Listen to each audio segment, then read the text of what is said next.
الله الرحمن الرحيم الحمد لله رب العالمين والعاقبة للمتقين والصلاة والسلام على أشرف الأنبياء والمرسلين محمد بن عبد الله الأمين وعلى آله وأصحابه الطيبين الطاهرين أما بعد فأعوذ بالله من الشيطان الرجيم بسم الله الرحمن الرحيم شهر رمضان الذي أنزل فيه القرآن صدق اللہ العظیم۔ میرے واجب الاحترام بھائیو، دوستو، بزرگوں، اس وقت اللہ تبارک و تعالیٰ کا ہم سب کے اوپر ایک بہت بڑا فریضہ متوجہ ہے، اور وہ ہے روزہ، جس کا ذکر قرآن کریم میں بھی ہے۔ قرآن کریم کے اندر میں صوم کا لفظ بھی آیا ہے اور صیام کا لفظ بھی قرآن کریم میں آیا ہے۔ صوم کا لفظ قرآن کریم میں اللہ تبارک و تعالیٰ نے فرمایا انی نذرت للرحمن صوما، کہ میں روزے کی نیت کرتی ہوں اور میں نے روزے کی نیت کی ہوئی ہے۔ اور صیام کا لفظ بھی قرآن کریم میں اللہ تبارک و تعالیٰ نے فرمایا کتب علیکم الصیام، تمہارے اوپر روزے فرض کیے گئے۔ صوم کا لفظ حضرت بی بی مریم رضی اللہ تعالیٰ عنہ نے ذکر کیا کہ جب اللہ تبارک و تعالیٰ نے ان کے پیٹ سے حضرت عیسیٰ علیہ نبینا علیہ السلام کو پیدا فرمایا، اور اس وقت لوگوں، آپ کی قوم کے لوگ آپ کے پاس آئے اور فرمایا بچہ کہاں سے لے کر آئی، اور تو نے شادی وغیرہ تو کی نہیں، یہ بچہ کہاں سے لے کر آئی؟ انہوں نے ایک ہی جملہ کہا انی نذرت للرحمن صوما، میں نے نیت کی ہے روزے کی۔ اور صیام کا لفظ بھی قرآن کریم میں اللہ تبارک و تعالیٰ نے ذکر فرمایا کتب علیکم الصیام، تمہارے اوپر روزے فرض کیے گئے۔ تو صوم اور صیام میں فرق یہ ہے عربی گرامر کے اعتبار سے کہ صوم کہتے ہیں کھانا اور پینے سے رک جانا، اور صیام کہتے ہیں کہ انسان اپنی سوچ کو ٹھیک کرے، اپنے آنکھوں کو دیکھنے کو ٹھیک کرے، اپنے سینے کے جذبات کو ٹھیک کرے، اور اپنے سننے کو ٹھیک کرے، ہاتھ پاؤں کی حرکت کو ٹھیک کرے۔ تو صبح سے لے کر شام تک کے اپنے آپ کو ٹھیک رکھنا اس کو کہتے ہیں صیام۔ اور صوم کہتے ہیں صرف کھانا اور پینے سے رک جانے کو صوم کہتے ہیں۔ تو قرآن کریم میں اللہ تبارک و تعالیٰ نے ہمارے اوپر صوم کو فرض نہیں کیا، بلکہ ہمارے اوپر صیام کو فرض کیا ہے کہ ہم جھوٹ سے اپنے آپ کو بچائے، کسی کے اوپر بہتان ڈالنے سے اپنے آپ کو بچائے، کسی کی عزت کو نچوڑنے اور کسی کی عزت کے ساتھ کھلوانے کو اپنے آپ کو اس سے بچائے۔ انسان جسم کا بھی روزہ رکھے، انسان دماغ کا روزہ رکھے، انسان آنکھ کا روزہ رکھے۔ جناب رسول اللہ صلی اللہ علیہ وسلم نے فرمایا کہ من لم يدع قول الزور والعمل به فليس لله حاجة ان يدع طعامه وشرابه۔ فرمایا کتنے لوگ ہیں کہ جو جھوٹ بھی بولتے رہتے ہیں، گناہ کے کام بھی کرتے ہیں، فَلَيْسَ لِلَّهِ حَاجَةٌ، اللہ کو اس کی کوئی ضرورت نہیں ہے، أَن يَدَعَ طَعَامَهُ وَشَرَابَهُ، کہ تم کھانا اور پینا سے اپنے آپ کو چھوڑے رکھو اور باز رہو، اللہ کو اس کی کوئی ضرورت نہیں ہے۔ ایک اور مقام پر اللہ کے حبیب نے فرمایا کم من صائم لیس له من صیامہ الا الظمأ، کتنے لوگ ہیں جو روزہ رکھتے ہیں سوائے پیاسے رہنے کے ان کو کچھ فائدہ نہیں،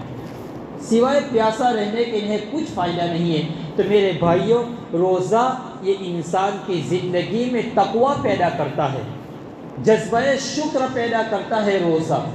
اور اسی روزے کی نیت سے انسان کی مادی زندگی میں مجموعہ ہدایت ہے، اس کی زندگی کے اندر میں انقلاب پیدا ہوتا ہے۔ اور روزے کا ثواب جناب رسول اللہ صلی اللہ علیہ وسلم نے فرمایا، اللہ فرماتا ہے کہ میں روزے کا بدلہ میں خود دوں گا، کہ جو اللہ کی ذات لامتناہی ہے، جس کی کوئی انتہا نہیں آپ کی قدرت کی، جب اللہ اس روزے کا ثواب دے گا تو اس کا کوئی حساب بھی نہیں ہوگا، کوئی مدت اور کوئی تقرر بھی نہیں ہوگا، بے انتہا اللہ تبارک و تعالیٰ روزے کا ثواب عطا کریں گے۔ جناب رسول اللہ صلی اللہ علیہ وسلم نے فرمایا جس طرح گھر کا ایک دروازہ ہوتا ہے، فرمایا تمام عبادتوں کا بھی ایک دروازہ ہے، اور وہ دروازہ روزہ ہے۔ جس طرح گھر کا ایک دروازہ ہوتا ہے، فرمایا تمام عبادتوں کا اگر کوئی دروازہ ہے تو وہ روزہ ہے۔ جس نے روزہ اس کے آداب اور شرائط کے ساتھ رکھا، اللہ کے حبیب علیہ السلام نے فرمایا فی الجنت ثمانیۃ ابواب، کہ جنت کے 8 دروازے ہیں، فیہا باب یسمى الریان، فرمایا اس دروازے کا نام ہے باب الریان، کہ اس دروازے سے لا يدخلہ الا الصائمون، اس دروازے سے کوئی داخل نہیں ہوگا سوائے روزے دار۔ یہاں ایک بات اور بھی یاد رکھنے کی ہے کہ یہاں جو روزے دار اس دروازے سے داخل ہوں گے، جب صحابہ مکۃ المکرمہ کے اندر میں رہ رہے تھے اس وقت صحابہ نفلی روزے رکھتے تھے کثرت کے ساتھ۔ جب مدینہ المنورہ گئے اور سن ہجری 2 کے اندر میں رمضان المبارک کے روزے فرض کیے گئے، تو یہاں محدثین فرماتے ہیں کہ اس باب الریان سے وہی لوگ داخل ہوں گے جو صرف رمضان کے روزے نہ رکھتے ہو، بلکہ رمضان کے روزے کے ساتھ ساتھ وہ سال بھر کے اندر میں نفلی روزے بھی بار بار رکھتے رہتے ہو، فرمایا اس دروازے سے وہی لوگ داخل ہوں گے۔ اس لیے ہم صرف اس خیال میں نہ رہے کہ رمضان المبارک کے روزے رکھ لیا، سال پر کچھ نہ روزہ نہ رکھا، کچھ نہیں کیا تو ہم بھی باب الریان سے داخل ہو جائیں گے۔ نہیں، محدثین فرماتے ہیں کہ رمضان المبارک کے روزے کے ساتھ ساتھ سال کے بیچ کے اندر میں جو نفل روزے آتے ہیں، جیسا ایام 20 کے روزے ہے، عرفہ کا روزہ ہے، اس کے بعد شوال کے 6 روزے ہیں، تو یہ جو نفلی روزے اس کو بھی انسان رکھتا رہے، ورنہ رمضان کا روزہ تو سارے لوگ ہی رکھتے ہیں۔ تو فرمایا دوسرے جو نفل روزے اس کو بھی رکھے تو وہ شخص اس باب الریان سے داخل ہوگا۔ بہرحال میرے بھائیو، جو انسان روزے کے آداب اور اس کے شرائط جو ہے اس کے ساتھ اگر روزہ رکھتا ہے، جناب رسول اللہ صلی اللہ علیہ وسلم نے فرمایا جو بھی انسان روزے کا آداب کرتا ہے، روزے کا احترام کرتا ہے، 2 شرطوں کے ساتھ اگر کوئی روزہ رکھتا ہے، من صام رمضان ایمانا و احتسابا غفر له ما تقدم،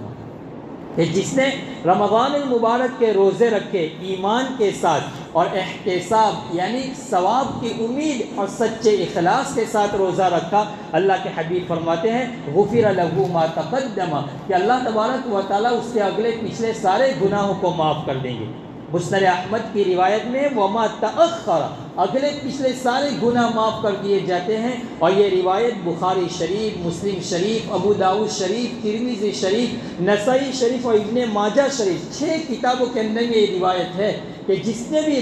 دو چیزوں کے ساتھ، 2 شرطوں کے ساتھ روزہ رکھا، ایمان کے ساتھ کہ ہم اللہ اس کے رسول کے اوپر ہمارا ایمان ہو، موت کے اوپر ہمیں یقین ہو، اور ثواب نیت کے ساتھ، طلب ثواب کے ساتھ، اخلاص کے ساتھ اگر کوئی روزہ رکھتا ہے، اللہ فرماتے ہیں کہ اس کے اگلے پچھلے سارے گناہوں کو معاف کر دیا جاتا ہے۔ میرے بھائیوں، جب اللہ تبارک و تعالیٰ جو روزے کا احترام کے اوپر یہ اجر دیتا ہے، اس کے ایک مثال نزہۃ المجالس میں، شاید اس سے پہلے بھی میں نے کبھی ذکر کی ہوگی، نزہۃ المجالس میں ایک واقعہ ذکر کیا ہے کہ ایک مجوسی تھا، اس کا ایک بیٹا تھا، وہ دین کے اندر میں رمضان المبارک کے دین کے اندر میں اس نے کھانا پینا شروع کر دیا، اور حالانکہ وہ تو مجوسی تھا، تو جب اس کے باپ نے دیکھا تو اس کو ایک تھپڑ ماری، اور تھپڑ مار کر اس کو ڈانٹا اور اس کو جھڑکا، فرمایا تجھے شرم نہیں آتی؟ مسلمانوں کا رمضان کا مہینہ ہے اور مسلمان روزے سے ہے، اور تو ان کے سامنے کھلے عام کھا رہا ہے، پی رہا ہے، تجھے کچھ شرم برم ہے کہ نہیں ہے؟ فرمایا اس کو خوب ڈانٹا، اس کو تھپڑ بھی رسید کیا۔ اس کے بعد اسی محلے کے اندر میں ایک بزرگ تھے، ایک مدت کے بعد اس مجوسی کا انتقال ہو گیا، تو خواب میں وہ بزرگ دیکھتے ہیں کہ وہ مجوسی تو جنت میں پھر رہا ہے۔ فرمایا تو تو مجوسی تھا اور تو جنت میں کیسے یہ بہاروں میں لہلہا رہا ہے، اور یہ کیسے تو جنت میں گھوم رہا ہے؟ تو وہ مجوسی کہنے لگا کہ میں نے رمضان المبارک کا احترام کیا، اور اسی احترام کے اوپر میں نے اپنے بچے کو ایک تھپڑ ماری اور اس کو ڈانٹا، تو اللہ نے مجھے موت سے پہلے کلمہ نصیب فرمایا اور کلمے کی توفیق دی، اور میں کلمہ پڑھ کر میرا دنیا سے انتقال ہوا۔ فرمایا اس کے اوپر اللہ نے مجھے یہ نعمت دی۔ تو میرے بھائیوں، جو رمضان المبارک کا احترام کرتا ہے اس کو اللہ یہ انعام دیتا ہے، تو جو انسان روزہ رکھتا ہے اور آداب اور اس کے شرائط کے ساتھ روزہ رکھے گا، اللہ اس کے اوپر کتنا نوازے گا، کتنا نوازے گا۔ 10 سے 700 گنا تک اللہ آئے دن میں عبادت کے اوپر دیتا ہے، اور رمضان میں تو اللہ فرماتا ہے الصوم لی، کہ روزہ میرے لیے ہے اور میں ہی اس کا بدلہ دینے والا ہوں۔ تو اللہ جب بدلہ دینے آئے گا تو کتنا بدلہ دے گا۔ میرے بھائیوں، ہمارے مشائخ نے رمضان المبارک کی نسبت حضرت یوسف علیہ نبی علیہ السلام کے ساتھ کی ہے، کہ جس طرح رمضان المبارک 12 مہینوں میں ایک مہینہ ہوتا ہے، کہ رمضان المبارک کو 11 مہینوں کے اوپر جو فضیلت ہے، فرمائے اسی طرح جیسے حضرت یوسف علیہ نبی علیہ السلام کو اپنے 11 بھائیوں کے اوپر جو نسبت تھی، وہی نسبت رمضان المبارک کو ہے۔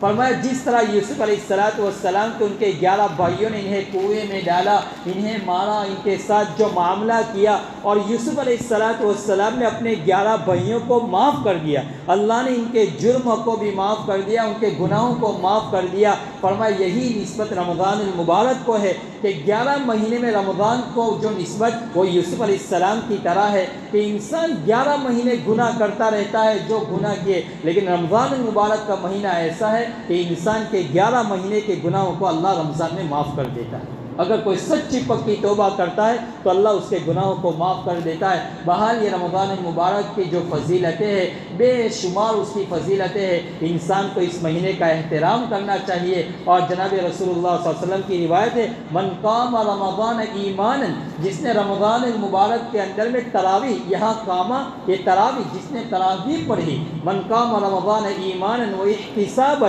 فرمایا اور سچے طلب اور اخلاص کے ساتھ روزہ رکھا، غفر له ما تقدم من ذنبہ، اللہ اس کے گناہوں کو معاف کر دیتا ہے۔ تو میرے بھائیوں، رمضان المبارک کی بہت ساری عبادتوں میں سے یہ 2 عبادت خاص ہے، ایک تراویح کی عبادت اور ایک روزہ کی عبادت۔ روزہ کا بھی خوب اہتمام کرے، اور روزے کی حالت میں انسان غیبت کرنا چھوڑ دے۔ غیبت تو ہمیشہ چھوڑنی ہے، لیکن روزے کی حالت میں تو بدرجہ اولا چھوڑنا ہے۔ تو اللہ تبارک و تعالی ہمیں رمضان مبارک کی صحیح معنی میں قدر دانی کی توفیق نصیب فرمائے، اس کے حقوق اور اس کی رعایت کی خوب ہمیں اس کی رعایت کرنے والا بنائے، اور رمضان المبارک کو اللہ تبارک و تعالی صحیح معنی میں ہمیں گزارنے والا بنائے۔ جب رمضان المبارک تو ابھی شروع ہی ہوا ہے، آج پہلا روزہ ہے، پھر ہم رمضان کے آخر میں یوں کہہ رہے رمضان کا مہینہ گزر گیا، عبادت جیسی کرنی تھی ویسی نہیں کر پائے، جیسے تہجد پڑھنی تھی اہتمام نہیں ہوا، اور جیسے قرآن شریف کی تلاوت کرنی تھی، پھر ہم وہاں اس وقت رونا روتے ہیں۔ اس سے بہتر ہے کہ انسان رمضان مبارک کے ختم ہونے سے پہلے ہی اپنی زندگی میں انقلاب پیدا کرے، اپنا ایک ٹائم ٹیبل انسان سیٹ کرے کہ مجھے یہ وقت میں یہ عبادت کرنی ہے، مجھے اتنے وقت میں سونا ہے، مجھے یہ وقت میں دعا کے لیے خاص وقت کو مقرر کرنا ہے، مجھے اتنی رکعت تہجد کی پڑھنا ہے۔ انسان اپنا پورا ٹائم ٹیبل تیار کرے اور اسی کے مطابق رمضان المبارک کا مہینہ گزارے۔ اللہ تبارک و تعالی مجھے اور آپ کو ان کہیں سنی باتوں کے اوپر عمل کرنے والا بنائے، اور انشاءاللہ آئندہ کل سے ہمارا جو درس حدیث کا جو سلسلہ پورے سال جو چلتا ہے ہر اتوار کو، وہ انشاءاللہ اس کتاب کا آئندہ کل سے ہم شروع کریں گے جہاں سے باقی ہے۔ اللہ تبارک و تعالی ان کہیں سنی باتوں کے اوپر مجھے اور آپ کو عمل کرنے والا بنائے۔ وآخر دعوانا الحمدللہ رب العالمین۔ بسم اللہ الرحمن الرحیم، اللہم لک الحمد کلہ ولک الشکر کلہ ولک الخلق کلہ بیدک الخیر کلہ انک علی کل شیء قدیر، اللہم لا احصی ثناء علیک انت کما اثنیت علی نفسک، اللہم صل وسلم علی سیدنا محمد وعلی آل سیدنا محمد وبارک وسلم۔ اے اللہ ہمارے گناہوں کو معاف فرما، خطاؤں سے درگزر فرما، سیئات و حسنات سے مبدل فرما، اللہ زندگی کی ساری بدعمالیوں کو معاف فرما، رحم و کرم کا معاملہ فرما، عافیت کا معاملہ فرما، اپنی صفت رحمت خاصہ میں ہم سب کو شامل فرما لیجئے۔ اے پیارے اللہ، ہم سب کے اوپر اپنی خصوصی رحمتیں نازل فرما۔ آپ نے ہمیں رمضان المبارک جیسے باسعادت گھڑیاں عطا فرمائی، رمضان المبارک کا مہینہ عطا فرمایا۔ اے اللہ خوب عبادت کرنے کی توفیق نصیب فرما، ہمیں اپنا مقبول اور مقرب بندہ بنا لیجئے۔ اے اللہ اپنا محبوب بندہ بنا لیجئے، اپنے محبوب بندوں میں ہم سب کو شامل فرما لیجئے۔ اے اللہ ہم سب کو اپنے محبوب بندوں میں شامل فرما لیجئے۔ اے پیارے اللہ، ہمارے روزوں کی عبادتوں کو قبول فرما، تراویح کے پڑھنے کو قبول فرما لیجئے۔ اے اللہ اہتمام کے ساتھ رمضان المبارک کے روزے رکھنے کی توفیق نصیب فرما۔ اے اللہ توفیق نصیب فرما، اللہ توفیق نصیب فرما، اللہ تراویح پڑھنے کی توفیق نصیب فرما، 20 رکعت امام کے پیچھے کھڑے رہ کر اللہ قرآن کریم سننے کی توفیق نصیب فرما، اللہ تیرا پیارا کلام ہے اس کو سننے کی توفیق نصیب فرما، اللہ اس کے مضامین، اس کے آیتیں ہمارے سینوں کے اوپر اللہ القا فرما دیجئے، اللہ ہمیں اس کی ہدایت نصیب فرما دیجئے، اللہ ہمیں اس کی روشنی میں چلنے والے بنا دیجئے، پیارے اللہ ہمارے گناہوں کو معاف فرما، رات کے اندھیری میں، دین کے اجالوں میں، جلوتوں میں، خلوتوں میں کیے ہوئے تمام صغائر کبائر گناہوں کو معاف فرما دیجئے، اللہ موت سے پہلے موت کی تیاری کرنے کی توفیق نصیب فرما، غسل جنازہ سے پہلے غسل معاصی عطا فرما، کفن سے پہلے تقوی والا لباس عطا فرما، لوگ ہمارے جنازے کی نماز پڑھے اللہ اس سے پہلے ہمیں توبہ نصوحہ نصیب فرما دیجئے، اللہ توبہ نصوحہ نصیب فرما دیجئے، اللہ اے پیارے اللہ معلوم نہیں زندگی کی شام کس گلی میں ہو جائے، اللہ اس سے پہلے ہمیں موت کی تیاری کرنے کی توفیق نصیب فرما دیجئے، ہمارے جو اکابر حیات ہے اللہ ان کے عمر میں برکتیں نصیب فرما دیجئے، اللہ ہم سب کو اعمال صالحہ کرنے کی توفیق نصیب فرما، اعمال سیئات سے ہم سب کی حفاظت فرما، اے اللہ یہ تیرے جتنے بندے یہاں بیٹھے ہیں سب کو قبول فرما لیجئے، سب کو قبول فرما لیجئے، اللہ سب کو قبول فرما لیجئے، ہمیں مسجد کو آباد کرنے والا بنا، مسجد کو آباد کرنے والا بنا دیجئے، اللہ مسجد کو آباد کرنے والے بنا دیجئے، رمضان المبارک کو صحیح معنی میں اللہ گزارنے کی توفیق نصیب فرما دیجئے، اللہ اتباع سنت نصیب فرما، حق طاعت، حق عظمت، حق محبت نصیب فرما، اللہ عظمت قرآن نصیب فرما، محبت قرآن نصیب فرما، تدبر قرآن نصیب فرما، شفاعت قرآن نصیب فرما، عظمت قرآن نصیب فرما، اے پیارے اللہ ہدایت کے مطابق اللہ ہمیں ہدایت عطا فرما اور اس کے مطابق زندگی گزارنے والے بنا لیجئے، ہدایت دینے کے بعد اللہ گمراہی سے ہماری حفاظت فرما لیجئے، عزت دینے کے بعد ذلتی سے ہماری حفاظت فرما، دنیا میں جہاں مسلمان پریشان ہے سب کی پریشانیوں کو ختم فرما لیجئے، سب کو چین اور امن و سکون والی زندگی نصیب فرما لیجئے، ہماری دعاؤں کو محض اپنے فضل و کرم سے جناب رسول اللہ صلی اللہ علیہ وسلم کے صدقے تو فعل قبول فرما، وصلی اللہ تعالی علی خیر خلقہ محمد وآلہ واصحابہ اجمعین برحمتک یا